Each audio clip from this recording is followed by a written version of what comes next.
फिन खेबसेबाव गिख्रंथाव जाथायजों जायगायावनो सा 17 सुबुंनि जिउ खहा आरो गोबां जोखोम। मिथिनाय बादिब्ला थैनायनि अनजिमाया बांबावनो हागौ। जाथायानो जादों थांनाय हराव गंसे थाव डिपुआव हरखाब गिलुबालु गिख्रंथाव अर खामदों आरो बे गिख्रंथाव अर खामनायजों जायगायावनो सा 17 सुबुंफ्रा जिउ गोमानांदों, लोगोसेयैनो 50निबो बारा सुबुंफ्रा गोब्राब जोखोम। सुलुंनि बादिब्ला बे समाव जिउ गोमानायनि अनजिमाया बांबावनो हागौ। सुबुंनि जिउ गोमानायजोंनो लोगोसे अर खामनानै गारि मटर गासिबो खामनानै सेवहांगार जानायखौबो नुनो मोन्दों। थांनाय हराव इन्ड'नेसियानि जाकार्ता सहराव गिख्रंथाव अर खामनाय जाथाया जादों। जाकार्ता सहरनि गंसे गेदेर थाव डिपुआव बे गिख्रंथाव अर खामनाय जाथाया जादों।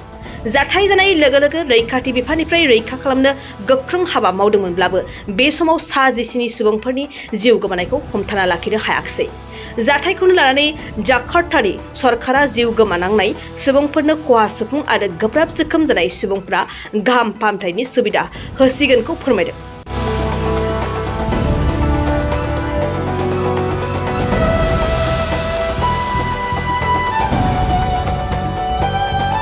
बाइक सालायनो मोजां मोनग्राफोरनि थाखाय गोजोनथाव खौरां। मार्च दाननि 22, 23 आरो 24 अक्ट' सानथामनि थाखाय दावहारु अट' एजेन्सिया नोंथांनो लाबोगासिनो मेगालन काम एक्सचेन्ज मेला।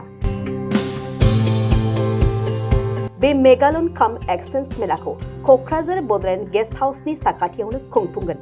बे मेलायाव बारा नङा 14,999 रांसिमाव डाउन पेमेन्ट होनानै बाजाज कम्पानिनि गुबुन गुबुन बाइकफोरखौ ल'नाव लानो हागोन।